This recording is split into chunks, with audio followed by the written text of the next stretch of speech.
that? Yee! We getting it, boy. What's good? You know who it is. It's your boy, Jay in the Bay. Your baller back again. Smells like football season. Yo. Whoa, whoa.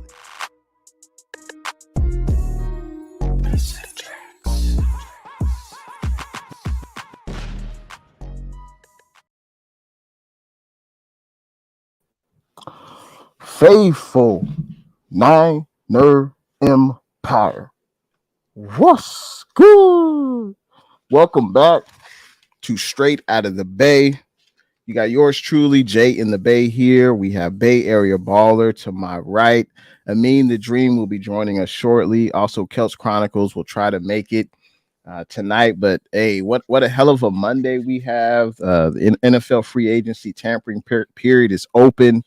A lot of moves being taking place across the league. Of course, our 49ers made some moves. We'll talk about that. But first, E, how are you doing, man, on this Monday night?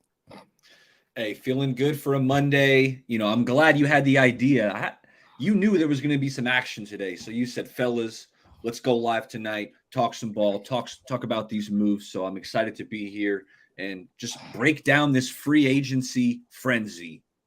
No, absolutely, man. And we appreciate everyone tuning in to us on a Monday night, whether you're watching Bay Area Ballers YouTube channel, Celts Chronicles, Amin the Dream, Jay in the Bay, or Straight Out of the Bay. We appreciate wherever you're watching. Feel free to hit that thumbs up button, subscribe if you haven't, hit that bell so you know whenever we go live. Typically, we go live during the season every Monday night, and then we'll sprinkle in some off-season shows here and there. But I hope everyone's having a great Monday night. And read a few comments first. We have E. Kim says, hey, Arik and crew. Appreciate you coming in to the stream, E. Kim. Daniel Barry, what's good? Good evening to you as well. Hey, Zeus says, Niners are getting beat to the punch in free agency. Oh, that's an interesting take. I mean, last year, you know, hey, we had the big Javon Hargrave signing. So I don't know if it happened quick, too. Yeah, it happened early. It was really like Niners went in, boom, made a splash to so comments like this we didn't see, last year, but exactly. But I think we signed an edge rusher, a very productive edge rusher. I think one of the better signings in NFL free agency. When you look at the value, you look at the production. We'll definitely get into that in a little bit. Randy, what's good? Randy says, let's go. We also have Matthew Navarro in the building. What's good? Matthew says, what up, Jay? Been a minute. It has been a minute. Well, I mean, we got to start off with, I think, some bad news, I would say. Arik Armstead, longest tenured 49er. He was with the squad when this team really wasn't up to snuff, when we weren't even really competitive out there. Drafted in the 2015 draft, first round pick. We saw him get drafted out of Oregon.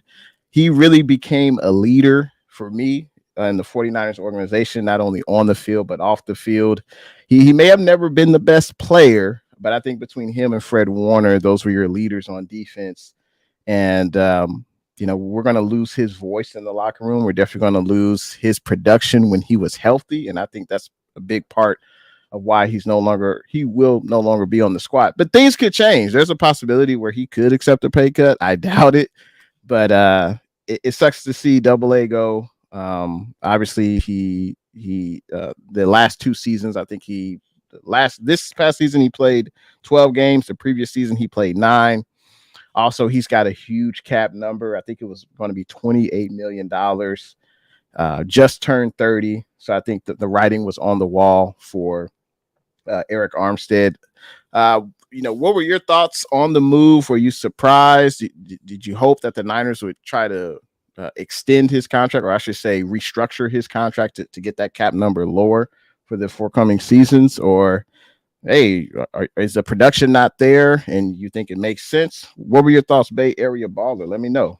Yeah, Jay, I was definitely surprised by this transaction, mostly because correct me if I'm wrong, but I don't think it frees up a lot of cap this year. So that's what kind of caught me off guard.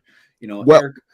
Yeah. Okay, if it's a post June 1st cut, that means the Niners will save 18 million and they only owe Arik 10 million over the next 2 years. If it's a pre-June 1st cut, it really wouldn't make sense for the Niners to cut him because they would have to owe, I think, 28 million or something like that. And that's based on, I look at over the cap, and that's what it says for over the cap. Now, can Arik sign with another team now? I don't think so. I think they're going to designate it as a post June 1st cut. But I think he can negotiate with teams. But that's my understanding, because it wouldn't make sense for the Niners to cut him with his massive cap hit that we would owe him. So, but okay. Yeah. Okay. Thanks for filling me in. Yeah. Arik, he's a good football player. That being said, Jay, I got to go back. That's probably the one mistake that I give John Lynch, was picking Armstead over Buckner. I mean, the salaries were somewhat comparable, and they obviously win with Armstead, who I think was just inferior to Buckner. That being said, Armstead, he's a good player when he's on the field. He's really good against the run. He does impact the quarterback, just kind of pushing the pocket. But I mean, that the cap hit, the number was, it didn't look right, just with how much he was going to make compared to some other players at his position who are getting paid less and just are flat out better players. So the contract didn't look good. That being said, we know the things he did for the Sacramento area. He's really good for the youth. Just a great guy, Walter Payton nominee multiple times. So yeah, it is. It's sad to see him go. That being said, Niners are going to look at who they can bring in to possibly upgrade the interior at D tackle. How you doing? The dream was good, man. What's up, y'all? What's up? How y'all doing? Hey, excellent, Feeling man. Always good, good to come feeling on good. and rap with you. Hey, what were your thoughts on AA, man? You surprised, or you thought the move made sense, or what? I mean, I expected some guys to go, right? Like I expected Niners to release certain players. Like I like Arik Armstead, like in terms of losing him, I wasn't necessarily surprised, because I did expect, some moves to be made and some guys that are, key guys on this team to potentially, get moved. But it doesn't really make sense, like you said, Baller, because I don't necessarily know how much money you're saving. I don't know if you guys know a little bit more than me, but it looks like there's like 25 million in dead cap for the 49ers if they cut him, and then I think it's like 10 or something if it's a post June 1 cut. I'm not exactly sure on the numbers, but I don't necessarily know if the Niners are saving money by getting rid of Arik Armstead, so that doesn't necessarily make sense to me. But according to Matt Mayoko, it wasn't necessarily reported to the league. So I'm pretty sure it's probably a post June 1 cut instead of right now, because it wasn't reported. So losing Arik Armstead hurts, but I mean, not necessarily surprised. Javon Kinlaw, especially after you got rid of Arik Armstead, I was like, maybe Kinlaw, you bring him back on a 1-year deal. Like 5 minutes before the show started, Arik Armstead signs with the Jets. Charlie Warner, congrats to Charlie Warner. Go back to Atlanta. You played, college ball at Georgia. The Niners weren't giving you 3-year, $12 million. Go out and get your bag in Atlanta. Happy for you, but I'm not paying you that money, nor are the Niners willing to pay you that money. So I don't really, mind letting go of you. And Isaiah Oliver, have him, Jets. Have him. And I the Jets social media. It was funny because the Jets social media posted this thing where improving our cornerback room, and it was like a thing Isaiah Oliver signing the contract, and I'm like, y'all don't know what y'all got into. Y'all are not improving the cornerback room. If anything, y'all are getting a little bit worse with Isaiah Oliver in that DB room. But have fun with Isaiah Oliver. I mean, this Niners, we'll see what the Niners end up doing if they end up making any more moves, but we'll talk about the Leonard Floyd and things like that. But did any of y'all else get fooled by the Danielle Hunter? Because I saw Saquon Barkley, and I was like, okay, Saquon signed to the Eagles, and literally I scrolled a little bit, a little bit lower on Twitter. I'm like, oh my goodness, 2-year, $32 million, Danielle Hunter. I was in class. To be fair, I was in class, so I didn't really check, who was posting and all that, but I was like, oh my goodness, we actually pulled this off. There's no way. And then I was like, never mind. We got hoaxed. I didn't see that about Danielle Hunter. I think he's still a free agent, right? He hasn't He's been still a free agent, but like the yeah. initial the hype, but like the fake contract was 2 year, 32 million, and I was like, that's a You steal. gotta for hey, Danielle it's Hunter. very important, and it's important that you learn this at an early age. You gotta check your sources, man. That's I true. mean, I That's only true. go on No, but it's the Schefter. thing though. Raj posted it, and when Raj posted it, Oh, that got me. I was like, "Ooh, Raj!" oh, I was like, "Ooh." everyone wants to be first. Everyone wants to be first, but you got to check your sources. I like what Mark Graves says here. He says if you don't produce as an older player and not up to what you're getting paid in a salary cap league, they're going to get rid of you. And that's the unfortunate truth about the NFL. It's a business at the end of the day. I wish the best for Arik Armstead, but it makes sense why the Niners got rid of him. I wanted to share my screen real quick just to show the Arik Armstead's contract. Let's see.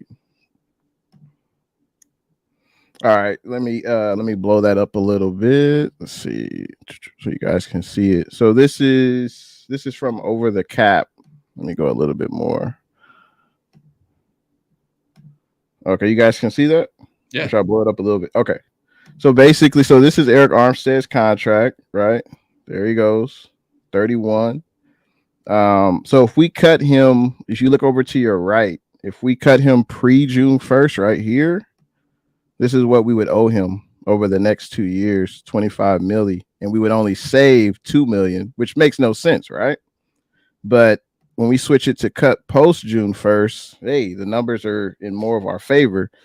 We save 18 million, and then we only owe Armstead 10 million over the next 2 years. So, well, okay, but look at 2025, how it says 7 mil right below that, right? Right. So we're going to be paying him for a while. Like we're still paying him in 2026 and 2027. You see that there? I see that there, but my understanding is, and maybe someone can correct me if I'm wrong, but if you cut them post June 1st, you can split that money up. So basically, the 10 mil that we owe him, he would get 5 this year and 5 next year. To my understanding, that's what that means. So. Okay. So if the Niners do this cut post June 1st, it makes sense why they would trade him. The production is no longer there, and I think it's not even the production. I think it's the availability.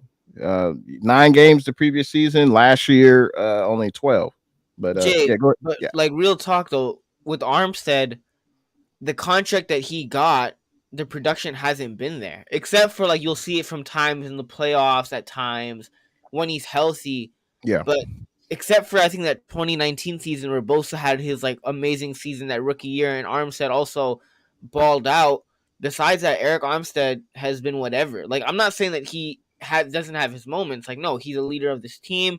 He's a huge part of this team. Like Baller said, what he does for the community is great, but he hasn't necessarily been able to stay healthy. And on top of that, the bag that you gave him is only, a couple million less than DeForest Buckner. And DeForest Buckner is an all-pro, Pro Bowl defensive tackle.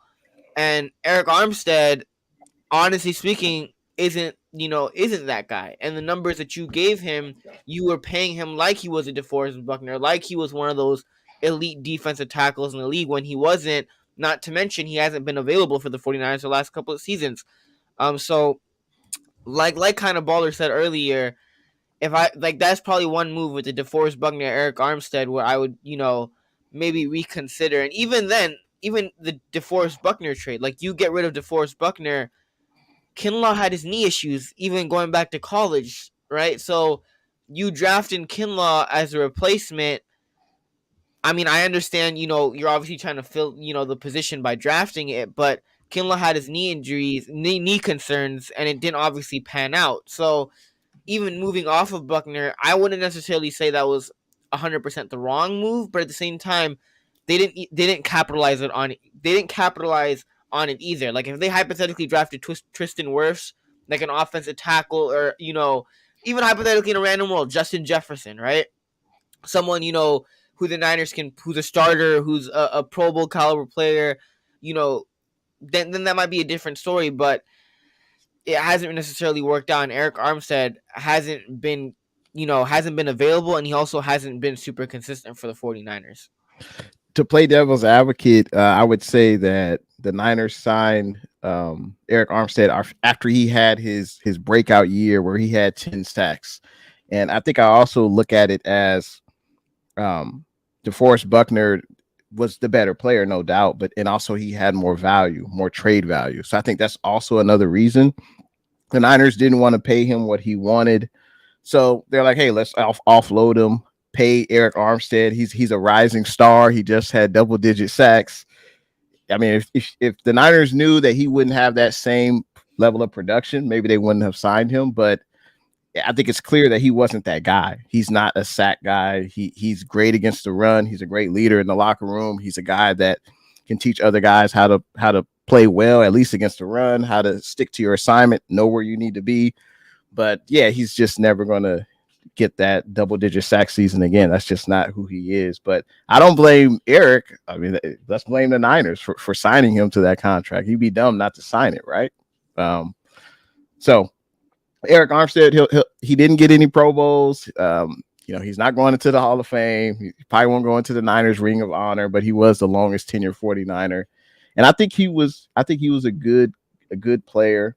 But he's not known around the league as sack master. That's not who he is. But I think the 49ers paid him that way, and that sucks that he didn't really live up to that end of the contract. So I just want to say what's good to everyone that's in the chat right now. We've got Mark, we've got Jay Cash, Matt Navarro, Randy, Terradome.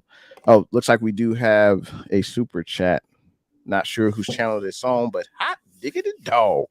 The Big 25, appreciate that $5 super chat. They say picked up 2 defensive linemen for what Hunter would have probably cost. We'll definitely get into that next, but Baller, I didn't think of it that way, man. Yeah, I didn't think of it that way. And we need depth. We need guys like we don't have any defensive linemen.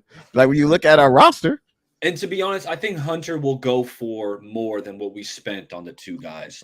What we spent combined around like a 19 or 20 mil for this season. And I think Hunter's probably getting at least like 25, 27. Hunter's coming off he's a big time player coming off a big time year.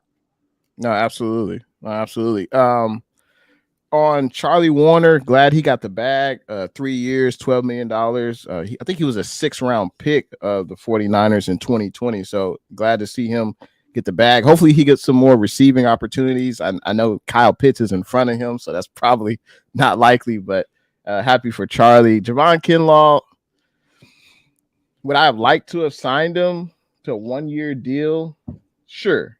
But glad to see he's getting another opportunity with the Jets. I mean, he never lived up to the 1st-round pick, and typically if guys don't live up to their 1st-round pick, they don't stay with the team. They don't sign a second contract. You look at Solomon Thomas, Reuben Foster, even Mike McGlinchey.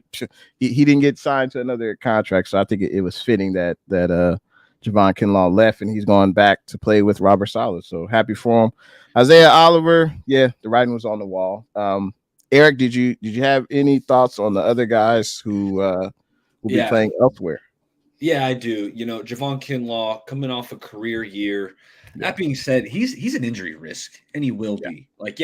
He stayed healthy for the most part this year, but it's like that knee could give him trouble at a moment's notice. So I'm okay with letting him walk. That being said, it was a whiff. It was a whiff of a pick, and that's why trading your blue chip studs for draft picks, it can be risky, and Brandon Ayuk, is there something similar going on there? I don't think so. I hope not, because anytime you trade your blue chippers for draft picks, you're taking a risk. So Kinlaw, wish you all the best. Charlie Warner, I mean, Falcons are paying him $12 million, and he has like 11 career catches, so he's making like $1 million per catch. So Charlie Warner, good blocker, but hey, enjoy your time in Atlanta. Isaiah Oliver, I mean, he was benched for a reason. He's a backup cornerback, in my opinion. Just the coverage skills are not there for Isaiah Oliver. So far, I'm okay saying goodbye to especially Warner, Kinlaw, Oliver. Armstead does kind of sting a little bit. He is a good football player.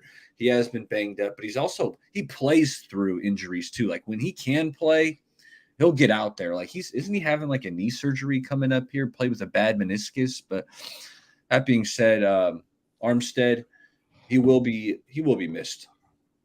No, absolutely. He'll definitely be missed. Appreciate everyone in the comments section leaving their comments. We will be putting those up on the big screen throughout the show. Appreciate it. Make sure you hit that thumbs up button if you guys are enjoying the show.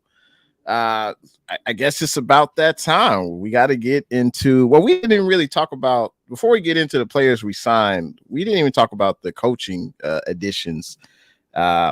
I mean, the dream. Hey, we promoted Nick Sorensen. I believe this will be his third year with the squad this upcoming season. We promoted him to defensive coordinator. Brought in Brandon Staley. Obviously, he's had stops with the Rams, the Chargers, as a associate head coach. I'm guessing he's going to be working with Sorensen on the defensive side. That would make most sense. Then we bring in KJ Wright. Hell of a Seahawk player. Interesting that the Seahawks didn't give him an opportunity to coach, but they're lost. Were you surprised by these additions? Was Sorensen the guy that you wanted, or you wanted to go with a higher name or a more popular name at that defensive coordinator spot? What say you of me? I mean, I ain't necessarily upset at the Nick Sorensen hire. Like, I wasn't, like, if it came internally, I wouldn't have been surprised. And people were out here talking about, Belichick and Vrabel and, like, those names, most likely they weren't going to happen. So, not necessarily surprised at the Nick Sorensen hire. I thought it was him or either Daniel Bullock's. The person that I wanted was, I forgot his name, but from the Chiefs defensive backs coach. Because you saw the interview, just how the defensive backs coach? I think he was a DB's coach, right? Like, y'all saw the interview. I saw the interview. Yeah. He keeps it real, man. He keeps it real, and I feel like Shanahan don't want that. Yeah, I feel like he would keep Shanahan in check, but obviously Shanahan don't want a DB's coach keeping him in check. So, I obviously wasn't shocked that the Niners didn't end up picking him up. But I mean, I don't mind the Nick Sorensen hire. Glad it comes, internally. Not surprised. Brandon Staley. I mean, if he wasn't a defensive coordinator, I necessarily didn't think he was going to get hired by the 49ers, but him and Shanahan are friends. So, like, him ending up, being the Niners' assistant head coach, not surprised there. But y'all remember the last time Brandon Staley was in a playoff game and he had a lead and he ended up blowing it also. So, yeah, it's, Shanahan's known for blowing leads, and Brandon Staley in his one playoff, in multiple games, but in his one playoff game has blown a lead as well. So you got two coaches, your head coach and assistant head coach, known for blowing leads. And then KJ Wright was one that I definitely loved. Was a great linebacker for the Seattle Seahawks. And like, what makes it even more sweet is that he's a former Seattle player. So like, we had Richard Sherman come over to the 49ers, and obviously Seahawks fans are like, Richard Sherman, how can you support the 49ers? And now we have KJ Wright, a former, Seattle linebacker, who's not going to be coaching for the 49ers. So, I mean, I don't mind all three hires. Definitely wish, the defensive coordinator one, I definitely had another preference. But overall, can't complain. I'm cool with all three guys that the Niners hired. What about you, E? How you feel? Nick Sorensen, I did feel like the Niners were going to go in-house. So obviously they feel like Sorensen is the best candidate. So, I mean, guys, I don't know what to tell you about Nick Sorensen. We haven't seen him really coach. Like, let me see him get out there, make some decisions. What does he do on third down? Is he blitz heavy? Is he going to be more of a play more man? And then, predominantly this Niners defense has been zone and without blitzing a ton. So let's see what Sorensen's imprint is going to be on this defense. From what I've heard, he's a smart guy. He was a smart player. He spent some time in Seattle. That's where Saleh came from. Like, a lot of the verbiage comes from that Seattle tree, and that's where you get KJ Wright. He should be familiar with that verbiage as well. So Sorensen, I mean, I think I like it right now, but let's see what he does on the field, because if he does some all-out blitz right before halftime against the Vikings, then I'll be cooking him too. But right now, Sorensen's cool. KJ Wright, I like it. And, Brandon Staley kind of seems like a weird dude, but it's not too long ago. He was talked amongst like the hottest defensive names. That's why he got the job with the Chargers. I mean, some people just aren't cut out to be head coaches, and maybe he's better just kind of focusing on one thing. I know he's an assistant head coach, but I have a feeling he's going to spend a lot of time on the defensive side of the ball. Staley was also more of a 3-4 guy.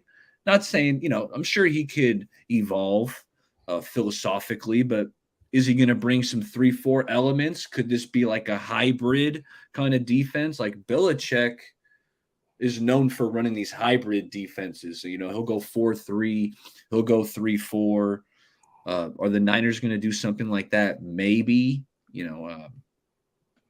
but we know this is a 4-3 defense. That being said, Staley, I do think he has a good mind for the defensive side of the ball. And it's almost like it's a hedge, fellas. Right? It's a little bit of a hedge. Like, okay, we do like Sorensen. Let's see what he's got. He knows our system, but let's bring in Staley too, kind of just in case. So it almost kind of feels like a hedge, but right now, I like these coaching hires. I think with the firing of Steve Wilks, I think it was apparent that Shanahan didn't trust Wilks and didn't trust his decision making at times throughout the season. So I don't think Sorensen was their first option. I think it was reported they had interviews with or at least made contact with Belichick. I'm not sure about Vrabel, but I know they tried to talk to Steve Spagnuolo, the Chiefs defensive coordinator, but he re-signed with the Chiefs. So I think at that point they decided, hey, let's go in-house. Sorensen seems to be, I don't know. I mean, he's never called plays. He's never been. I think he's been a special teams coordinator under the great NFL head coach Urban Meyer.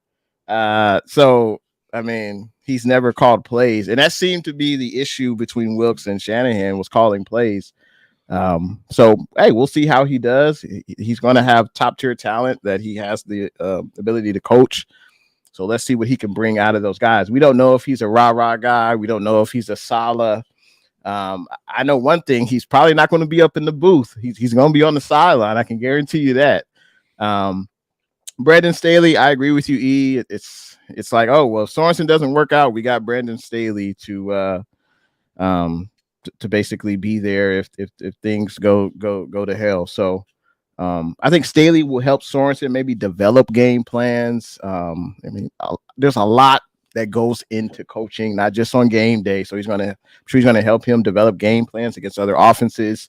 He's been a head coach. He's seen every team. He's had the game plan against every team. So I think he'll help in that way. And at least Sorensen knows the system and KJ Wright knows the system, right? And of course, all the other coaches that have been there, for the past few seasons, they know the system. So I know that Brandon Staley ran the 3-4 or whatever, but I'm sure he can adapt. I'm sure he can adapt. He'll be able to learn the intricacies of our defensive scheme. So KJ Wright, hey, former player, getting an opportunity to coach. Why not? I like it. Robert Saleh. I don't know if Saleh played in the NFL, but I'm imagining he played some type of college football. D'Amico Ryans played. He's now head coach of the Texans, so I like it. And he's got the respect of the guys right off top because he's played the game. So let's see how he does as a coach. And I think he's going to be he's assistant linebackers coach, I believe, KJ Wright. So let's see how he does. Yeah. Speaking of the Texans, man, they got Azeez. I was on Twitter. I got my Twitter notification. It said reunion, Azeez Ashayir reunion, and I was ecstatic. I was like, oh my goodness! I was like, we did it! I click and I was like, the Texans, no. Oh, Schefter, man, Schefter doing me dirty like that. He put reunion ... and I was like, oh my goodness, we just pulled it off. Like we got Azeez back on the squad. All is forgiven. Wow. All is forgiven. And then it said Texans, and I was like, well, depending on who you talk to, some people feel like Dre Greenlaw will be able to suit up week 1 of the regular season, which is ridiculous. No, it's ridiculous. Yeah, I know. So it's ridiculous. If I were him, I wouldn't rush to get back. Easy for me to say. I'm not a professional athlete, but I mean, you're coming back from an Achilles. This isn't a torn ACL. This is one of the worst injuries to come back from. So I think the Niners will have to get a veteran free agent. I've heard Levante David name mentioned. I'm sure there's other linebackers who we could possibly, reach out to, but we'll see what D Winters has. We'll see what Jalen Graham has. I still would want to add another veteran linebacker next to Fred Warner, though. I wouldn't just pick one of those two guys. I'm sure we'll draft a linebacker as well, but. And you all remember when Sherm came back from the Achilles, right? Like Sherm, it was an adjustment that first season, and then he finally got back to second season, and then he, was a Pro Bowler again, and we definitely saw some of that old Richard Sherman again. But that first year was a little bit of an adjustment period. So like even if Greenlaw does come back, he's not going to be at his full Greenlaw. 100%. Yeah, it's going to take some adjustment and some getting used to a little bit. All right. Yeah, no, absolutely. It's definitely going to take time. Even guys who come back from ACLs, it still takes time to trust that knee again. So I'm not expecting, honestly, for me, I'm not expecting Greenlaw to really be back the first 8 weeks. Maybe the back half of the season, maybe, but, we'll see. Now, the news over the weekend that everyone's been talking about, and I'm sure you guys want to talk about this as well, is Brock Purdy getting married. What are your thoughts? Is this seriously a topic? Wait, I thought you were trolling, bro. This is seriously a topic. I'm just kidding. No, I'm just kidding. The bigger topic is that Nick Bosa was at a UFC fight instead of showing up to his quarterback's, wedding. Really? I didn't even put that 2 and 2 together. I didn't even. Wow. He was at UFC. He had to see Sean O'Malley. Beat the hell out of, okay, but to say that, what players were at Purdy's wedding? That's a good point. Yeah, because I didn't see anybody. I didn't see anybody. The only pictures is Purdy and his bride. Yeah. The only pictures is Purdy and his bride. So, wouldn't it be crazy in a hypothetical world that Brock Purdy didn't invite none of his teammates to the wedding? Like he was like, nah, none of y'all invited. That's interesting. I didn't see any players post anything. Yep. So, but maybe they just wanted a small, tight-knit family only. I mean, that's possible. Nick Zakel. We got to find out if Zakel was there because he's his roommate. That's the roommate. Yeah. That's his guy. So it's like if Zakel ain't there, then it's like maybe Purdy just didn't invite anybody at all. I mean, I guess. If you invite players, then it's kind of like you have to invite every player, right? I mean, can you only invite CMC, Kittle, and don't invite anyone else? I mean, and Juice. But that's his teammates, Jay. Those are his teammates. Like, I mean, I get it, but so he's got to invite 53 plus the practice squad. Like, I mean, no, you got guys. As someone who had a wedding within the last few years, you got to draw the line somewhere. Yeah, you got to draw the line. You got a lot of friends, but it's like, that's where the line is drawn. So yeah, so maybe he just decided. I wonder, was Shanahan there? Like we have no idea. I mean, how could you not at least invite? I'm gonna say no. I'm gonna say no. Shanahan was in Cabo. Shanahan couldn't make it. He was in Cabo. Say no. I ain't inviting Shanahan if I'm Purdy. Yeah, I don't blame you. Yeah, I mean, do you really invite your boss to? Yeah, probably not. That's true. Okay, so let's get into it. The real topic: the 49ers free agents signings. Leonard Floyd, Yetur Gross-Matos. Those are the two biggest signings. Let me know if anything else comes, but those are the signings that I've seen so far. Bay Area baller. Let's start off with you, man. What were your initial thoughts when you heard about Leonard Floyd? Let me know.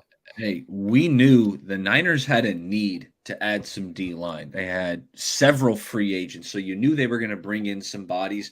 And quite frankly, I like both of these guys. More so Leonard Floyd. I mean, we've seen Leonard Floyd, right? He was played us twice a year, for 3 or 4 years in a row when he was with the Rams. And he had some big games against the Niners. I know Mike McGlinchey had some problems blocking Leonard Floyd, and it's because he's explosive out of his stance. He's really good with his hands. Leonard Floyd is a pass rusher, and that's why these two signings, fellas, they're both defensive ends, but they're complementary of each other, in my opinion, because Leonard Floyd, that's who I want in on passing downs, right? 3rd and long, 2nd and long. Like, I want Leonard Floyd pinning his ears back, getting after the quarterback, utilizing his speed and his acceleration and his hand usage. But on base downs, kind of like what Cleveland Farrell did last year, I think that's going to be Yetur Gross-Matos' role. And I want to talk about Yetur because I liked him coming out of Penn State just 4 years ago. He was the 38th pick, so early in the second round is when the Panthers took him. He's 6'5", and he's got these long arms. Like we're talking like 89th percentile at his position. Like he's got go-go gadget arms. So I like that length from my DNs. Matos has it. I think he was misused in Carolina. Like he was an outside linebacker is what they listed him at. Like, yeah, he played some D end, like most outside linebackers do. But what I mean by that is they dropped him in coverage. Like he had over 50 pass coverage reps last year. Like Yetur, I mean, he's big. He should be getting after the quarterback. Like I don't think that's a strength of his, dropping into coverage. So the Niners obviously see a way that they can better utilize Gross-Matos' ability. So I think that's intriguing because it does feel like a little bit of an overpay just because he hasn't had a ton of production. Like his best year, he's coming off his best year where he had 4.5 sacks. If you like the PFF metrics, like he's never had a defensive grade better than 65 in PFF's metrics. So that being said, John Lynch, this front office sees something in Gross-Matos where they want to bring him in. They want to make him a Niner, and they did. And I think it's his ability to set the edge, fellas. So it's a very complimentary free agency thus far with these two DNs. You got one who's going to stuff the run, set the edge in Gross-Matos, and then you got one that's going to get after the quarterback in Leonard Floyd. So I like it. I like it so far, fellas. Hey, real quick, Glory Celts, he may be able to join the show tonight. Hopefully, we'll see what happens. And Gross-Matos is a defensive end. I think at least on the Niners, I think he'll on be the Niners. On the end. Niners, he's a D end. I agree. Yeah. What say you, Amin the Dream? I mean, I personally like the Leonard Floyd signing. He's been consistent the last 4 years. I think the last 4 years he's racked up 39.5 sacks, which is more than Brian Burns, who's gotten paid, $150 million. I think like $90 million guaranteed. I thought that was a great value signing for the 49ers, especially opposite of Bosa. He's been really consistent year to year. And the best thing about Leonard Floyd is that he hasn't missed a game in the last couple of years, which on the Niners, a lot of our star players, sometimes they lack availability, and Leonard Floyd, one of his best traits probably is that he's been available for whatever team he's playing on for the last couple of years, and he's been pretty consistent. So I love the Leonard Floyd signing. The Yetur Gross-Matos signing is one of those instances where I don't hate it, but I don't love it either because there hasn't necessarily been that much production. Obviously it's Carolina, but even then, he's not going to be a guy that's going to be starting for you. And number two, I get it. He's a depth piece, but I think you can get Clean and Farrell back on a cheaper deal if you want to add more depth to this team. I think there are other options for cheaper if you're trying to add more depth to this team than instead of giving Yetur Gross-Matos 2-year, $18 million. And even then, this might be an unpopular opinion, but, a couple of streams ago, we were talking about Chase Young, and we were like, should we bring him back? Should we not? Now would I bring Chase Young back to like a 3-year, $50 million deal? No, but I would have definitely, asked Chase Young first and been like, 2-year, $18 million over Yetur Gross-Matos, who I'm not saying. I think Chase is getting more than that though. Like I think he probably will, right? But still, there's better. Like even Zadarius Smith, hypothetically, Zadarius Smith got like 2-year, $23 million. I would rather pay the $23 million for Zadarius Smith and paid $18 for Yetur Gross-Matos. Let's be real, baller. Would you rather have Zadarius Smith at a little bit higher, or would you rather have Yetur Gross-Matos? I'm with you. I would take right. So like, there's other options, and Zadarius Smith is a guy that you could start, and he was a Pro Bowl the last couple of years, right? So I would have much rather had a Zadarius Smith, even if it wasn't Chase Young, who probably, like you said, will end up getting more. I would rather have Zadarius Smith for $5 million more, like maybe $6 million more than have, Yetur Gross-Matos. And I'm not saying he's not going to be I'm not saying he's going to be horrible for the 49ers. I think, under Kosaric, if the Niners utilize him, and give him more opportunities, I think he can, shine for the 49ers. I think he could have that Cleveland Farrell type impact for the 49ers, or have that guy with the Niners, like, Arden Key or Charles Omenihu, guys that come in and have impacts for the 49ers that aren't, super big names, but I felt like there were better options out there, and I would have much rather had, a guy like Zadarius Smith for a little bit higher than have, Yetur Gross-Matos, who hasn't been productive, and this was his best year with 4.5 sacks. His tackles numbers went down, and like the last couple of years, it's not necessarily anything to be like, wow. But under Kosaric and under this Niners team, and the leadership and the defensive line that the Niners have, I think he could end up, flourishing. But at the same time, I feel like there were better options out there. Hey, chat, let us know, the Straight Out of the Bay crew. Let us know what are your thoughts on the signings of Matos and Leonard Floyd. In regards to Zadarius Smith, he did sign a 2-year contract with the Cleveland Browns. I think it was 2 years, $23 million. So he's no longer available. I think he likes to stay in the Midwest. What he's been with Cleveland, he's been with Baltimore. I think he was with Green Bay, right? I think so. Maybe he's just Midwest guy. You don't want to come out here and pay all these taxes. You don't want to do that. But Matos, looking at his stats, obviously they didn't jump out. 2020 draft, second round pick, as Eric said. I just think he hasn't reached his potential. I think he had 1 year where he played over 90% of the snaps. The other 3 seasons, he was just a rotational defensive end or linebacker. With the Niners, I think it's going to be the same. I don't think he's going to take bulk of the snaps. I think he's going to rotate. The price tag, I'm not going to lie, I'm with a mean. The price tag is kind of high, but maybe surrounded in this great Niner red and gold culture, the best defensive line coach in the NFL, Chris Kosaric. He's going to be surrounded by the best defensive line, and let's face it, the best team that he's ever been around.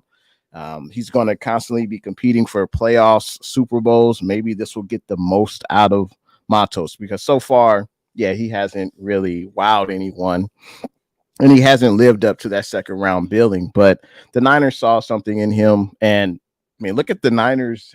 Have we looked at the Niners defensive line depth chart? It's Beal, it's Bosa. Those are the ends. There's Drake Jackson, and there's Alex Barrett, but those are practice squad guys. The Niners need to continue to get 2 more defensive ends. We need more defensive tackles. So this is only the beginning. I think Matos, given the amount of snaps he's probably going to get, what am I expecting? Like Eric said, hey, be stout against the run, know your assignment. Just simple things. The price tag is a little high. Nick J said that Matos deal has a lot of incentives. He says it's okay if it's a 2 for $10 million guaranteed. Yeah, I'm not sure about the guaranteed dollars, but hey, the NFL continues to make money. They're making money hand over fist every year. Guys, I applaud guys for getting the most amount of money that they can get, because they're putting their bodies on the line. Is it expensive? But hey, that's the price of doing business. That's the price of doing business. In regards to Leonard Floyd, what's not to like, man? I mean, if you look at his stats, hey, he's been very productive. He doesn't play 90% of the snaps. He's usually around the 50 to 60 mark, but he's super productive. He gets after the quarterback, and that's what we've wanted. This is what D Ford was supposed to be for 4 to 5 years. And now we have him in Leonard Floyd. So I like the signing. I think he will be used in passing situations. He definitely made his mark with the Rams. Him and Aaron Donald, they were definitely a force to be reckoned with when we went up against them. So I like the Leonard Floyd signing, and I expect him to be available on passing downs. And at this point, we can't really rely on Drake Jackson. I'm not saying he doesn't have a future in the NFL. I'm just saying he's got basically an incomplete right now. We don't really know what's going on. I know he had the surgery, so he's coming back from that, but I don't think we can really depend on him. So I like this. I like both signings. Since we're talking about defensive ends, real quick, what are you guys' thoughts on Joey Bosa? And I think he's technically still with the Chargers, but they're expecting to trade him, but most likely that he'll eventually get cut. I don't think anyone's going to trade for him. So, just real quick, my thoughts.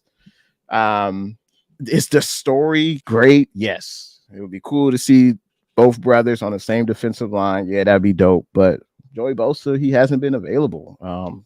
I don't think he's played double-digit games in each of the past 2 seasons. The production isn't there. The story sounds cool, but for the amount of money that he wants, I don't think it would be a wise decision for the Niners to go after Joey Bosa. What are your thoughts? The dream. I mean, like you said, it's a cool story, and even like Nick Bosa and Joey Bosa's mom put it out on Twitter. On Instagram, he was like, "Do it for me." I mean, it depends, right? Like, it depends on what Joey Bosa is willing to take as an offer. Right? If it's like a 3-year, $60 million or something like that, I would be a little bit hesitant. But if it's like, a 2-year, $20 million, $25 million, like, I don't mind putting it out there for a guy like Joey Bosa, especially playing with your brother, because obviously the two Bosa brothers, but at the same time, when you're working with a sibling, that motivates you to push even harder, and you have a guy that's pushing you, and you're competing harder each and every single day. So I necessarily wouldn't mind it if it's at a reasonable price tag. But I definitely ain't throwing like a 3-year, $60 million or a 4-year contract out for Joey Bosa. Another guy's Khalil Mack also. Like, if the Niners don't end up getting Bosa and Khalil Mack ends up getting cut, Khalil Mack's a little bit on the older side. Had a really productive season last year, 17 sacks. You might be able to get him a little bit cheaper just because he is a tad bit older than Joey Bosa. Might not have to sign him for as many years long term. So if Khalil Mack is also another option if they end up saying Bosa is a little bit, too expensive. Khalil Mack also I wouldn't mind on this team. Before today, I thought Joey Bosa was legitimate. Like, I thought there was credence to the idea of Joey Bosa teaming up with Nick Bosa on the Niners. After today, man, I don't really see it happening. Just with the cash they've doled out to Leonard Floyd and Gross-Matos. But I mean, before today, I was thinking maybe a 1-year flyer. Like Joey, he might need that 1-year get right deal to kind of prove to teams like, hey, I can stay healthy, and then kind of capitalize on that next offseason if he has a good year, puts up double-digit sacks. But I mean, I still wouldn't fully rule it out. Like, could they swing a 1-year, $12 million deal? Like you guys have said, I'm not giving Joey a multi-year deal, but a 1-year flyer, maybe Joey takes a little bit less to play with his brother and kind of boost his stock playing opposite him, because Nick takes, and Joey Bosa's a really freaking good player, guys. I know he's been banged up, but when he's out there, he's awesome. He plays the run. He gets after the quarterback. Like, it's a tantalizing idea to have Bosa on both sides of the defensive end. So it feels unlikely after the money that the Niners have spent, but got to be honest, fellas, I want it to happen. No, I dig it. Well said. Let me ask you a hypothetical question real quick, Jay. Yeah. Y'all know who DJ Reader is from the Bengals? The defensive tackle? He's been kind of hurt the last couple years, though, right? He's been hurt the last couple years. He's a good player. He's a good player, but at the same time, because he has been hurt, you could potentially sign him to a 1-year prove-it deal, or maybe 2 years, maybe something around that range. So hypothetically, the question would be, if you could end up signing DJ Reader or end up signing Joey Bosa for like the same amount of years or similar numbers, who would you prefer? Because I personally would choose Reader because I think we need a defensive tackle. Yeah, we need the beef.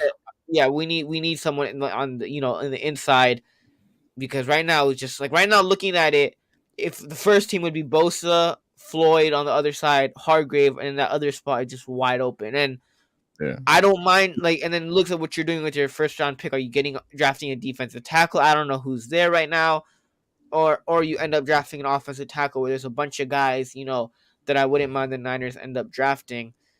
And then last time the Niners did draft a defensive tackle in the first round, we know how that ended up. So, yeah. You're not a believer in Khalil Davis?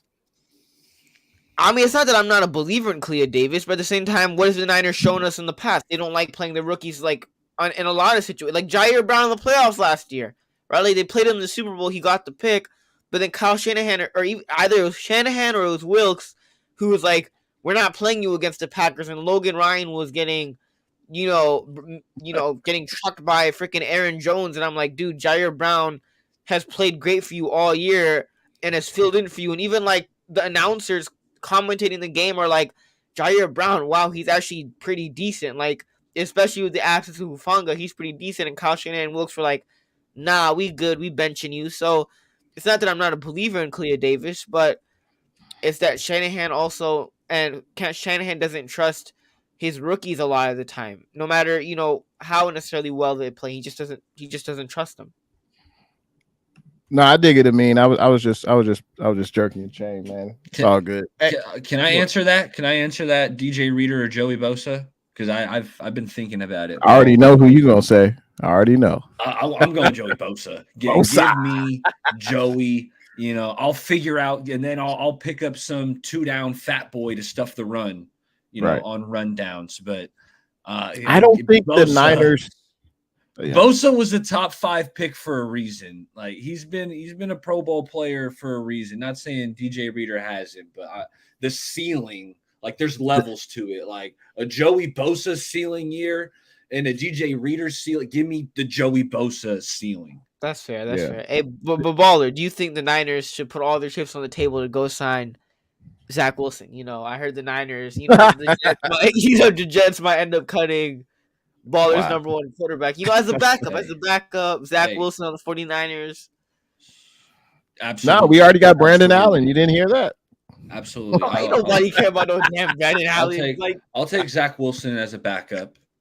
Yeah. Sam Darnold's leaving. He's signing with either the Vikings or the Broncos because I heard they're giving him opportunities to potentially be quarterback 1. So, hey, but speaking about a possible reunion, what about Go DJ? That's my DJ. Go DJ. What about DJ Jones? Big defensive tackle with the Broncos. Technically, he's still on the squad. If the I'm looking at his contract right now.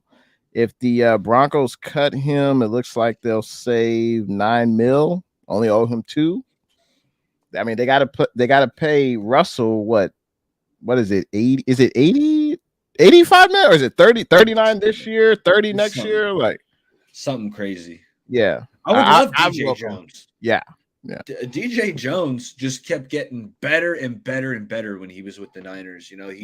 He's really good against the run, but he also gives you some of that pass rush. Like how many times have we seen DJ Jones, who's this big round mound, but he can move a little bit, man. He's chasing down Jalen Hurts. Like he's just making plays. Like DJ Jones, absolutely. If he becomes available, you got to kick the tires on him. I don't know what he would command at his current market, but he's a damn good football player. Absolutely. I don't see the Niners spending big money on the interior of their defense. Well, partly because you signed Javon Hargrave to that huge contract. So I wouldn't be surprised if it's a 1-year vet signing, like a few defensive tackles, and also going through the draft. So, but we'll see what happens. We will see. Looks like Glory says might be on to something about DJ Reader filling that. Okay. Jesus says DJ Jones could be a starter or a backup. I think if he signs with us, I think he would start right next to Hargrave. I think, especially with Armstead leaving. So. Let's see. So, so someone in the comments section reminded me we didn't even talk about Jawan Jennings. Nick J says the Niners placed a 2nd-round tender on Jawan. Do you think any team will take JJ and give up their 2nd-round pick? What say you, Amin the Dream? Do you think another team would trade for Jawan? I hope not. Like I Yeah. hope not. Jawan Jennings is one of the most reliable players on this 49ers team, one of the most underrated players on this 49ers team. Let's put it like this. If a team ended up giving a second round pick for Jawan Jennings, would I be surprised? No. Because, Jawan Jennings has been consistent year after year and he's improved year after year. But obviously, I hope, he doesn't. I hope a team doesn't end up giving a second for Jawan Jennings because Jawan Jennings has been really consistent and has shown up especially in the Super Bowl. If we ended up winning that Super Bowl, Kyle Shanahan, he probably would have won MVP. So, yeah, Jawan Jennings, I definitely want him on this team. I hope a team does not end up giving a second round pick for Jawan Jennings, but if a team does, I definitely would not be surprised. What say you, E? Hey, I think Jawan's going to stick around. I don't think a team is going to give up a second round pick and sign him to a lucrative deal. Like, it sounds like Jawan is going to remain a Niner, just like Amin said, man. That he's clutch, he's tough, like he's gritty, he's different. Like when Jawan Jennings gets up to the podium, it's just different. Something about him, man. His vibe, he's just a different kind of cat. He's just wired differently. He's a physical dude. Like I want Jawan to stick around, and I think he will with this second round tender.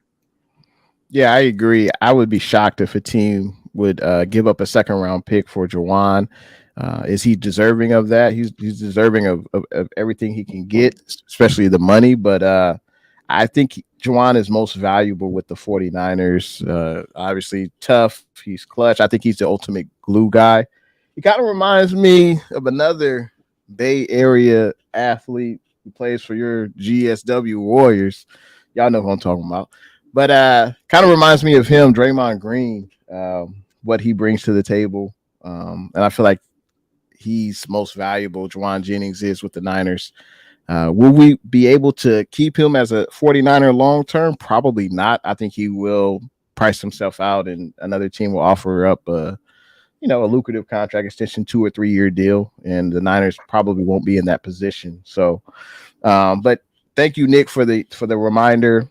And the Niners and Jawan Jennings, they could still work out a long-term extension. I believe the deadline is April 19th. But he will be with the Red and Gold, I think, for this season. But I think it will just remain as a 1-year deal. So, Hey, Jay, I don't know if y'all remember, but the Niners ended up cutting Jawan Jennings, and then they ended up bringing him back. Yeah. And the funny thing is, like, 7th round, that's the thing about the Niners is that if they just hit on their early picks a little bit more consistently, I mean, this Niners team would have they have phenomenal draft classes pretty much every year. Because you look at some of their key guys on their team are like 5th and 6th rounders, 7th rounders. Like Charlie Warner getting a 3-year, $12 million contract, 6th round pick. How many times 6th round draft pick? How many times do you see 6th rounders getting, multiple year extensions or signing contracts for other teams, especially when they're not even starters, on their current team that they got drafted by. So the Niners do a freaking phenomenal job, but if only they could hit some of their early round picks, this Niners team, but yeah. I mean, the draft is a crapshoot. I know that's a saying that goes around, but I mean, look at the quarterbacks from, let's say, Trey Lance's draft. You look at Justin Fields, Trevor Lawrence, Trey Lance, Zach Wilson, Mac Jones. Jay, I like all you 5. ain't nodding your head after you were pounding the table for Zach Wilson. I know you ain't like doing that. I liked all 5 quarterbacks. Right. And none of them have. Well, Lawrence is the best one so far. Kyle Trask, I was saying no, but out of those top 5, I'm not gonna lie, I kind of liked Mac Jones. I actually kind of wanted him to be the backup for the Niners, but I won't say that on Twitter for just fear of my life. Absolutely. But makes sense. That being said, you're absolutely right, Jay. The first round is a crapshoot. I did an exercise, and anyone watching this could. I went back and looked at previous drafts, right? 5, 6, 7 years ago, and the breakdown of the first round, just kind of the general consensus was like this. It was like 33% of these first round picks are either good or great players. Okay. 33% are decent. And then 33% are just bad. Like that was just kind of my general breakdown after looking at 5 or 6 drafts of previous history. It's like 33% are good or great, 33 are solid, and then 33% aren't good and are flat out busts. Right. And it all depends on the team, the situation, the coaching staff, the player. Like it's really hard thing to Jay, do. just to mention a few: Zach Wilson, Tim Tebow, Johnny Manziel, just a couple of names Yeah. out there that were, that didn't end up turning out. You know what's funny though? So you mentioned those names, and then I immediately think of Baker Mayfield, right? He was a bust with Cleveland. Then he went to what? He went to the Rams. I think he might have went to one other team, but then he lands with the Bucks. He does well, and he gets another bite at the apple, another big contract. You rarely see that where it's a first round pick. They don't sign that second contract with their team that drafted them, but then they get a big contract. When was the last time a quarterback did that? I don't know. But usually you don't see that. But yeah, kudos to Baker. And hopefully he's successful with Tampa Bay, but usually you don't see that. Should we get into who do you want the Niners to sign on offense and defense, the current players and free agency? Chat, help us out with that. Is there a few guys on offense or on defense that you want your Niners to sign? Feel free to leave those names in the comment section. How about we start off with Arik, man? One player on each side of the ball, and hey, let us know. Okay, well, DJ Jones doesn't count as my player on defense, but that's a guy I'm keeping a close eye on if the Broncos do end up cutting him. But Grover Stewart, I'm looking at the D tackles. We added a couple DNs. Grover Stewart, who's been playing with the Indianapolis Colts, he's an awesome run defender. I'm not sure what his price range is going to be. I'd be surprised, if he's within the Niners kind of salary cap range. But Grover Stewart, awesome player, and he kind of fills that need on the interior as that run stuffer. So I would love him, and I'm gonna mention a second defensive player and break the rules. But Kenny Moore, I'm sticking in Indianapolis with the Colts. Kenny Moore is a slot corner who I think you can keep Demo outside, him and Ward. Have Kenny Moore in the slot. I think that'd be a really good cornerback trio. That's where I'm going on defense. Offense, Niners got a lot of money allocated, to Debo, to Ayuk, to Christian McCaffrey, and the offensive line free agents. Maybe you guys have one that you like, but no offensive line free agent was really jumping out at me. So I didn't go O-line. I went special teams. I've always been a big fan of Deontay Hardy, formerly Deontay Harris. I think he's one of the best returners in the NFL. He's just dynamic when he gets the ball. He's a better version of Ray McLeod, in my opinion. So on offense, more of a special teams free agent, but Deontay Hardy, I'd be excited if the Niners picked him up.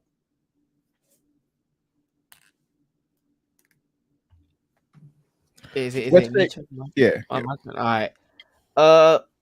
Offensively, let's bring back Jimmy Garoppolo. 1-year deal. Why not? I'm just playing.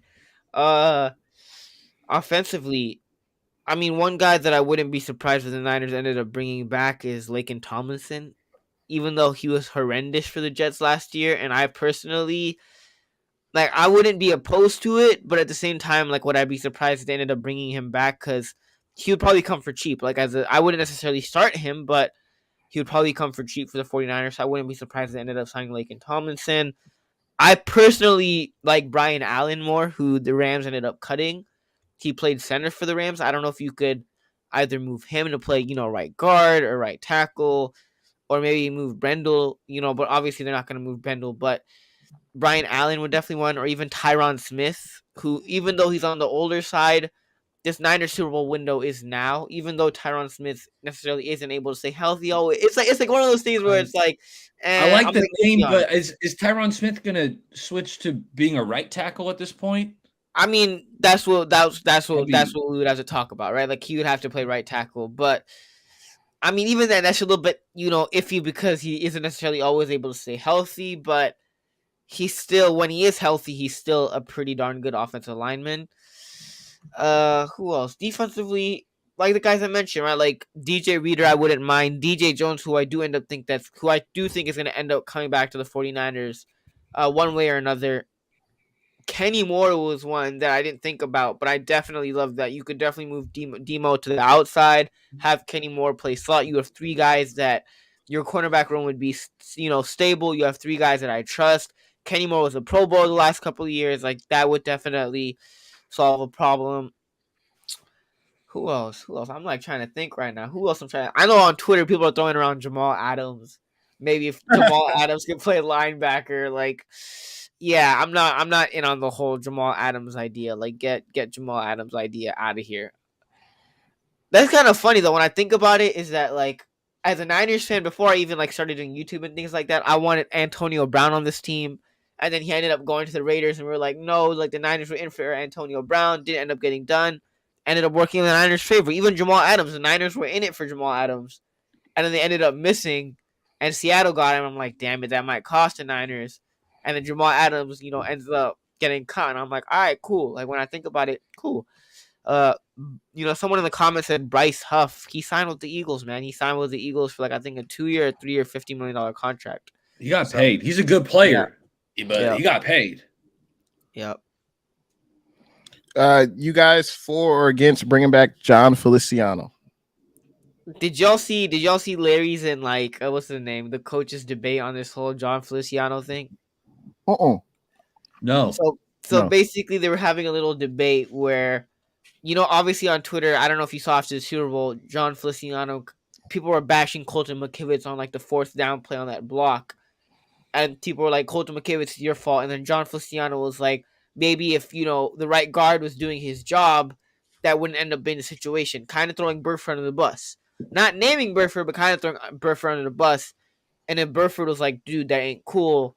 You didn't have to do that. And then, like, I think Feliciano was like, my bad, dude, I was drunk last night. I didn't mean to. I apologize. So they were going back and forth, like, you can't throw a teammate under the bus. Burford wasn't cool that he threw his teammate on the bus. Larry was like, but he's defending his other teammate. So on one hand, he's defending his teammate, but on the other hand, he's throwing Burford under the bus.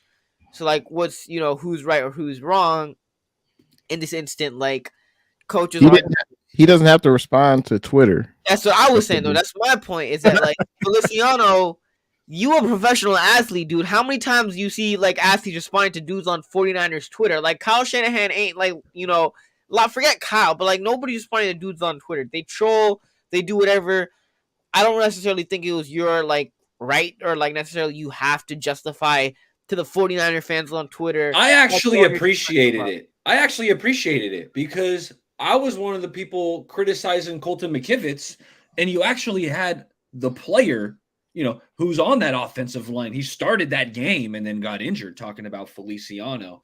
Yeah. So Feliciano was just correcting everybody, which actually, no, but, like, even you shouldn't do that. I understand that, but I mean, Colton McKivitz was getting thrown under the bus, and it sounds like it wasn't his fault. But he's been getting thrown under the bus his entire season. To answer this question, I want Feliciano back because I think he's better than Burford.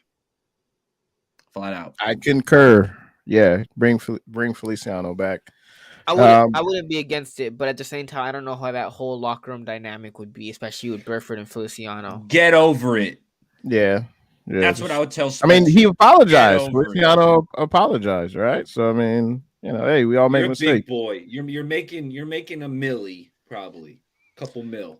Hey, I like the comment. I like the comment from J Cash saying we should bring in CJ Gardner Johnson to be that nickel corner. I know him and Debo don't get along, but who cares? Only thing is with CJ, he has been on 3 different teams in the last 3 seasons. With the Detroit Lions last year, he was banged up. So isn't he signed to the Lions? I think isn't he under contract for the Lions? Let me double check. I don't think so. Let me double check real quick. But let's see. Also, let's see. He's a free agent. He's a free agent. He's a free. He's ranked 10 on this free agent list. Yeah. One name on offense, which may sound crazy, but I mean Derrick Henry, the running back. I mean, what No, is he gonna no. what is he gonna command on the open market? He's going to the Ravens. He's going to the Ravens. Going to the Ravens. He's going to the Either Ravens. it's the Ravens or Texans, but I think it's the Ravens. We'll see, but I think this is the same Niner team that's ranked. I think were we last in pass attempts last year. This is a team where CMC is getting a year older. I think we should double down and continue to run the ball. It's clear Shanahan doesn't trust Jordan Mason. He doesn't trust. He does trust. What's his name? His name is escaping me right now. The other back who don't get no PT because CMC is only in there. Elijah Mitchell. Why not? You already got a strength. Why not make it even stronger? Yeah, you already know if you hypothetically sign Derrick Henry, cool. But you already know in like the Super Bowl, like the biggest game, Kyle Shanahan ain't gonna use both of them. He's gonna run empty sets. We can't control that. We can't control what Shanahan. What's the point of signing Derrick Henry? Like you know how okay, it's already frustrating when Shanahan does it with Christian McCaffrey, the best running back in the league. Yeah. But you have Derrick Henry at number 2. And I could imagine it. Like he still would deal with Derrick Henry, and I'm gonna be like, dude, Kyle, what is up with you? Like Derrick Henry probably wouldn't want to come here because he wants to get started. Yeah, so it probably won't happen. But I was just thinking, man, that would be incredible if we could bring in a Derrick Henry and continue to strengthen this running game. But I'll give you another name on offense, and he's a tight end. Goes by the name of Gerald Everett. Not the best tight end in the world, but he's certainly a productive tight end. The last 2 seasons, he's been with the Chargers. He's had over 100 catches total the last 2 seasons, almost 1,000 yards, 7 touchdowns. Kittle's getting a year older. I would love to see Gerald Everett. How is Everett in pass blocking, though? That would be my question. How is he as a blocker? Because you already know you can't play, in the Shanahan system if you don't know how to block. Well, we know Kittle's going to block. So Kittle will block, Everett go out for passes. But I think the last contract he had with the Chargers was a 2-year, $12 million. So it's not going to be a ton of money. Warner's gone. Do we really want to bring Ross Dwelly back? Do you trust Cam Latu? Braden Willis could be a fullback / tight end. Hey, bring another veteran. I'm a big Braden Willis guy. He did get in for a brief moment in the Super Bowl and got flagged. But that being said, I still believe in Braden Willis. Do I want to go into the season with him as the tight end too? No, I don't. Although I think he should be your tight end 3, or he should be your tight end 3. Because if Kittle goes down, I know what you mean, and that's why I would be looking at Austin Hooper. Like Austin Hooper. Kyle Shanahan wanted Austin Hooper the last couple of years. So. A couple of years ago, he was being talked about as being someone that the Niners were looking at. Hey, Logan Thomas is kind of in that same mold. But looking at these free agents, Austin Hooper, he does have some chemistry with Kyle with the Falcons. Yeah. But I would say probably Logan Thomas or Austin Hooper are the 2 tight ends. That being said, the Niners will probably just bring back Ross Dwelly and call it a day. Probably. Yep. I like this comment with Jay. Trent Brown. I would love Trent Brown in this Niners team. Really? Yes. Ain't going to happen. It's not going to happen, but like a man can dream. Listen. He was a former first-round pick of the Niners, right? Yes, he was a former 49ers player. If Jay can say Derrick Henry, I'm allowed to say, Trent Brown. If Jay can say Derrick Henry to the Niners. Derrick Henry's only the most productive running back in the last decade. I mean, come on, man. You act like he can't play.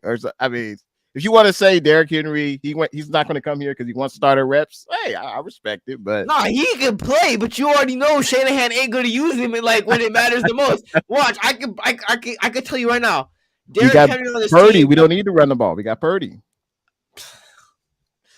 I can tell you this right now, Jay. Derrick Henry would be on this team, and he would have like a pretty good season, Pro Bowl year, and then playoffs. It could be like a 3rd and 2 at the goal line, and Kyle Shanahan's going to run a play action pass instead of giving the ball to Derrick Henry. You're probably right. You are probably right. Trent Brown. Nah, I'm good. Justin Houston. Has he retired? I'm not Hasn't he? sure about. Nah, he Justin retired a Houston. couple of years ago, didn't he? He won his chip with Kansas and he's gone, right? Unless I'm tripping. No, I he thought got he signed. He played. got signed late in the year. Okay, But never Justin mind. That was T Houston's a Sizzle. That guy. was T Sizzle. My fault. That was T Justin Sizzle. Houston's a guy that you're he's one of those players that will be a free agent like literally up until week 1 or maybe even up until like week 4, and then if somebody goes down, you have an injury to the D line, that's when you pick up the phone and call Justin Houston, but not right Okay.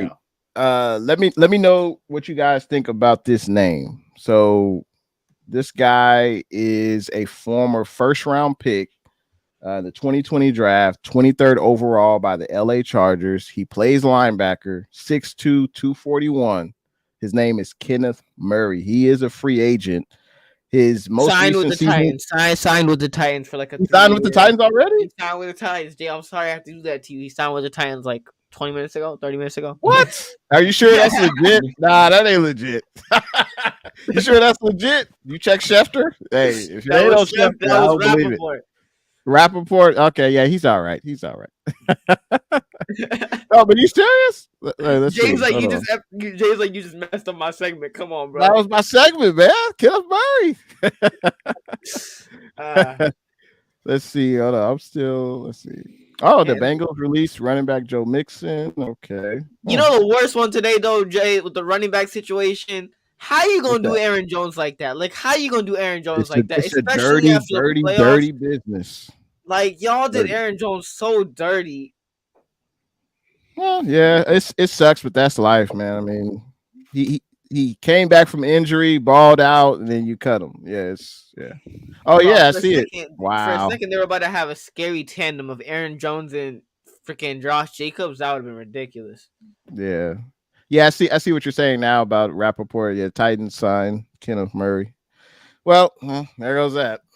So, but yeah, I think we still need to bring in a vet linebacker, Levante Hey, what y'all think David, of maybe. Bakhtiari? What do y'all think of Bakhtiari? He's been hurt. He hasn't played.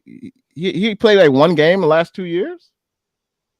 A 1 year prove it deal. Why would it hurt, baller? Why would it hurt? 1 year prove it deal. I'm had not a big multiple- fan of long time left tackles and just thinking Moving they to the can right. just flip a switch and go to it ain't Madden where you It's can just easy. change It's their easy, baller. position over. Like it's a whole different technique. Plus the guy's been hurt. Plus he's been like all pro so many times, so he's expecting to get some money.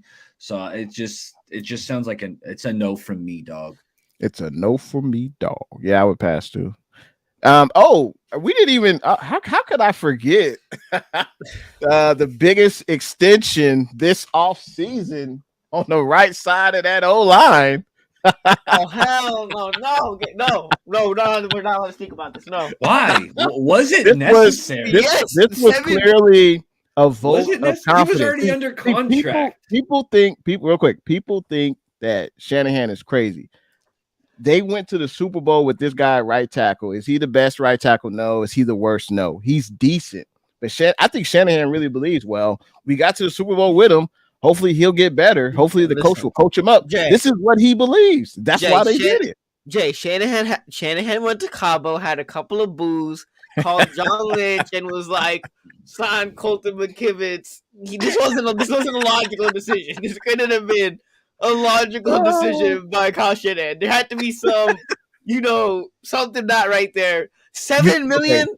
We $7 million. can't, as Niner fans, we can't have it all. You can't want to sign every player and then expect the Niners to spend big money on a position that, let's face it, Shanahan don't care about it. We got the big silverback on the left side. Everyone else is gonna they're not gonna be as good as that. They're not gonna be able to spend the money on the offensive line when you want Joey Bosa, when you want to sign Ayuk to $30 million a year. Like there's going to be cost cutting measures somewhere, and unfortunately, it's on the offensive line. But you have to protect Purdy, so I think that has to change. I'm thinking maybe you got to let some of the defenders go. I don't know, but you have to, or you trade Ayuk. If you want to bring in a top flight right tackle, you have to cut. You have to cut somewhere to add that. Like that's what you have to do. You can't sign everyone. So the Rams are prioritizing their O line right now. they are. Yeah. Well, I'm gonna say what you do, Jay, is Okay. I'm gonna say you trade next year's first round pick along For with this year's first round pick, and you go up to pick 12 to go and get one of these tackles. Because big tackles. Yeah. there are a few tackles I really like in this draft class, but it's like they ain't getting past pick 15 or maybe pick 18. Maybe Fontenot, the tackle from Washington, makes it to 18 or so. But it's like the Niners want a starting caliber plug and play right tackle. They're going to have to move up at least like 10, at least like 10 to 15 and spots. the biggest chip, the most valuable player is the IU show. I hate to admit it, but that's why I'm not doing that, Jay. That's what I'm saying. Just trade next year's first round pick. I'll if we're going all in, let's go all in. Trade next year's first along with this one, and move up. And you Shanahan, can add a third round pick if you have to, because we got a bunch of threes, we got a bunch of comp picks like we do year after year. We just keep pumping out these comp picks, package those together. But really, it's next year's one that's going to get you. But then it has to be a guy that you're able to start right away. Like it can't be one of those guys. Like, it can't be an Aaron Banks situation where you make him sit a year. Or Kyle Shanahan's like, no. I'm looking at Fuaga. I love Fuaga. I love Fuaga more than Alt. I love Fuaga more than I like Joe Alt. Oh yeah, I mean, now Shanahan and Lynch, that far, but it's not too crazy. Shanahan and Lynch did draft a tackle in the first round. I believe he was a top 10 pick. That was McGlinchey. So the Niners have done this in the past. So you want them to do that again? That's cool. No, but this is the thing. I remember posing this question to y'all like on the the Twitter DMs. Kyle Shanahan and John Lynch prioritize guys that are good in the running game, that can run their running game, and offensive linemen who are better, who are better in the running game than they are pass blockers. So, like, the thing is, what this Niners team need now is that they don't lack, in the running game. They lack guys that can block, when the Niners are passing the ball. So, if the Niners do hypothetically go and draft an offensive lineman, is it going to be another guy like McGlinchey who's great in the running game but lacks in the passing game? Or do the Niners a little bit switch up their philosophy a little bit and end up getting a guy, who's great in the passing game and who's not as good in the running game? No, that's a fair question. What do the 49ers value? And being the least pass attempts in the league, they're probably going to value a run blocker. So I think that's part of the reason why they like McKivitz, even though they run to the left more often. But you should. You got Trent Williams there. But yeah, I just don't think they will get a tackle unless the scenario Eric brought up, which I don't know if a team trading for that or giving up their top 10, 12 pick would accept that offer. But it'll be interesting to see what the Niners do, because we have a first round pick. And will the Niners stand pat, get the best player available, or get a defensive tackle, or will they try to trade up? So we shall see. Huge shout out to Kelts Chronicles, man. What's good? Hopefully all is well. We'll definitely see you on the next show. Real quick, were there any NFL free agency signings that you guys were shocked, or something that caught your eye? Any player that came out? Kirk, feel free. Kirk, Captain Kirk getting his money. Yes, sir. That's funny. Yeah, me and Baller were talking about that before the show, and it's like, man, like he's good, but he's not a franchise quarterback. I don't think he's gonna get you over the top. He'll make you relevant, but I just don't think he'll ever get you over the top. Ask Washington, ask Minnesota. I just don't think he's going to get you over the top. But hey, kudos to him, his family, and his agent, because they set. I think he's going to make over about $400 million in his NFL career, which is insane. That's crazy. Yeah. Let's see. Brian Burns, I know that was a name that people were talking about possibly for the Niners. I think it was a pipe dream, but he was traded to the Giants, and then he signed for like a 5-year, $150 million deal. Let's see. Chris Jones, I mean, big money, 5 years, $160 million. He's probably going to Chris Jones to the Raiders. Like, I didn't. Yeah, that was a huge deal too. Yeah, I thought I didn't. The numbers didn't surprise me. It was a team, because I didn't expect the Raiders to go in. I didn't even know they were in the race, but yeah. No, it's crazy. Saquon Barkley to the Eagles. That Hey, was horrible. That was the worst possible case scenario. Was him to the Eagles. really But- why? Why's that? Yeah, It's why- because it's not as like it's just if I would rather have him go to the Texans, I would rather even have him go to the Cowboys than have him go to the Eagles because as much as I think Nick Sirianni is still, the one guy that's a weakness on that team, Saquon Barkley, Jalen Hurts, AJ Brown, Devontae Smith, that's like some Madden type thing right there. That's like a Madden team right there. Like if you were I see what you're saying. like if you were building a franchise on Madden and you had like automatic trades on the computer and you could make whatever trades you want, that would like kind of be a team. Like if that doesn't even like feel like a real team. Like every position you have a Pro Bowler, and if Saquon, think about it like this also. Saquon averaged 4.1 yards per carry behind a crappy Giants offensive line. On this Eagles offensive line, you address that center position, maybe get a Jackson Powers Johnson from Oregon, or you address that center position. Barkley's gonna average 5 yards a carry. Like, and I don't even think that's like that surprising to say. If he did it with a Giants offensive line and average like 4.1, 4.2 with an Eagles offensive line, like Barkley's gonna have some pretty big games and he's going to be really great for them. So, and I also like Kellen Moore. I thought Kellen Moore is, a little bit younger of an offensive coordinator, likes to run motion. That's one thing that the Eagles didn't do last year under their old OC was run motion. You have Kellen Moore who runs motion more. So that Eagles team is definitely a whole lot scarier with Saquon Barkley on that team. No, absolutely. They're not backing down. They definitely come. They definitely spend the money. That's for sure. I think The running back market went off today. The Yeah. running backs. It's funny how you can see the positional value or what the GMs are looking for, at least on day one of free agency, and running backs were one of them. Right? Like you said, Saquon to Philly, Josh Jacobs to the Packers, Tony Pollard ends up with the Titans, Antonio Gibson to New England, Gus Edwards reunited with Greg Roman with the Chargers, Devin Singletary to the Giants, Zach Moss to Cincy. Like just the running back market, it was going off the charts today. Yeah. And those are some of the best running backs in the NFL too. Yeah, Think about and I feel bad for Dolphins fans honestly because it. you lost your offensive lineman, you lost Jerome Baker, who you cut, you lost Van Ginkel. Like your team, I don't even know what next year's gonna look like. You might end Well, up. they got Jordan Brooks.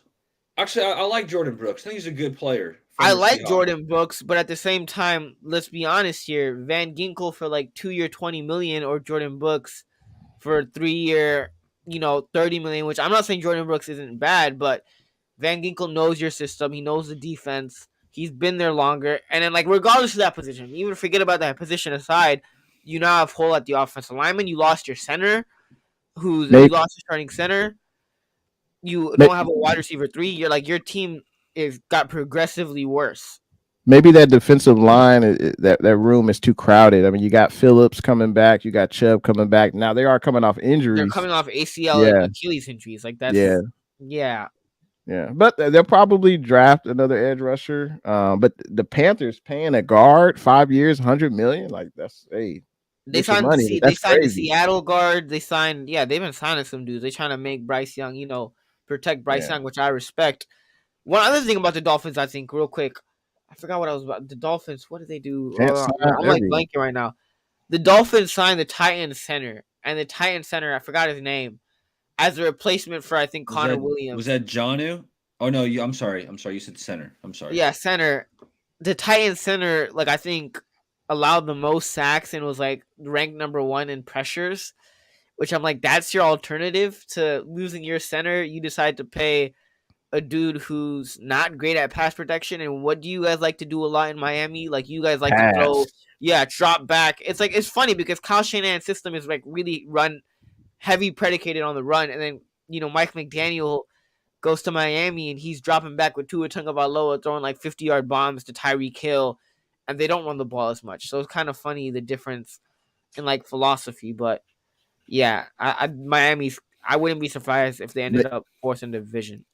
And sometimes players where they get drafted at, sometimes it just doesn't work with that squad. And then when they go to a different team, maybe they play better. Maybe the coaching is different. Maybe the scheme is better for them. So you never know. You never know. But appreciate your sentiments though on that. Low the truth. If the Niners cut double A Arik Armstead post June 1st, the cap hit is only 10 million. So that's what I would assume they're doing, because if they cut him pre June 1st, it's like a $28 million cap hit, which wouldn't make much sense. That seems to be the case. But fellas, did you guys have any other topics you wanted to hit on before we head out? Let me know. No? Hey, that's all I got for today. So, Jay, thanks for hitting us up and saying, hey, fellas, we got to get a show popping, because absolutely, free agency, it's a fun time of year. The off season is all about trying to get better, right? And it's only, the league year doesn't even start till Wednesday, but it feels like the start of free agency. Yeah. Have the Niners gotten better? It's very early. I'm gonna say yeah. I'm gonna say yeah, a little bit. Yeah, they lost Arik Armstead, but they added a couple players, more namely Leonard Floyd, who I think is going to have a bigger impact than what Armstead gave us last year. So it's early, but I like the trajectory the Niners are on here early. What say you? Have the Niners gotten better? I mean, it's tough. Like Baller said, like it's really early. I think they definitely got better, at their DN position at, the defensive ends. I love the Leonard Floyd signing. The Yetur Gross-Matos, don't hate it, but don't love it either. I think it's early, but I definitely like the start that they're on. I definitely like it, and I think the Niners, if they maybe get a Bosa brother, maybe bring back DJ Jones, or, maybe add a couple more pieces, have a good draft, maybe address offensive alignment in the draft, I think, the Niners could end up, by the time we're done with this offseason, definitely could end up being a better team. But I definitely do like the start that the Niners have had so far. Yeah, I think this Niners team got worse, but it's still super early. I know Armstead doesn't put up the stats. He's not going to put up the sack numbers, but I think he was really good against the run. And obviously we struggled greatly at the back end of the season in stopping the run. So I think we did get worse, but hey, there's still, we're only on day one. We got a few months of this. We got the draft in April, so I think the Niners will get better though. But I appreciate everyone tuning into the stream tonight, everyone who participated in the chat. We appreciate all the comments. And Kelt should be on the next show for sure. But is there anything going on you guys' individual channels you want people to know? Let people know. What I want to know about, Jay, is is Amin the Dream ducking you in Madden? Is he ducking you? Because the audience doesn't know, but the four of us, the Straight Out of the Bay crew, we got a little Madden league going on, just the four of us. And I don't know. Kind of feels like Amin is a little bit spooked to play Jay. I think Jay might have got him the first time, might have beat up on him a little bit. And now beat up, whoa. Beat up is a little bit of Oh, that's right. Okay, my bad. It was close, but I don't know. Yeah, it was close. Defense forced 5 interceptions. Isn't me ducking Jay in the Bay? That's a very good question. I'm not gonna lie to y'all. I was sitting there Friday night waiting for Jay to show up, and Jay just didn't show up. I told him, I texted, I was like, Friday 9:00, and then I was sitting there, Jay was on the PlayStation, and then I was waiting. Then I was like, I had to end up, going back home, but I was waiting for you, Jay. I was waiting for you. Yeah, just send me a message next time. If you want to run this right now, we can run this right now. I'm down to do this right now. You want to run it right now? I'm down to do it after the show. Right, let's go. Wow, the Dream is putting me on the spot. Let's do it. Let's do it right after the show. Right after the show, run it. Let's go. All right, let's do it. Hey, and you might be able to watch that on Jay and the Bay's Twitch channel if you ask him to stream it. Check out Twitch. I'm actually being for real. I seriously don't mind doing this tonight. I'm ready. I'm ready to go. I'm gonna watch, so yeah, check out Twitch. Popcorn. Yeah. Check out Twitch, Jay and the Bay 49. I think that's the name of it. And me and Amin the Dream, we'll get it on. So let's do it. So hey, everyone have a good rest of your night. We'll be back soon. But hey, appreciate everyone tuning into the stream. And looks like Kels Chronicles gonna be watching. All right. Hey, we'll see y'all in the next one. Go Niners.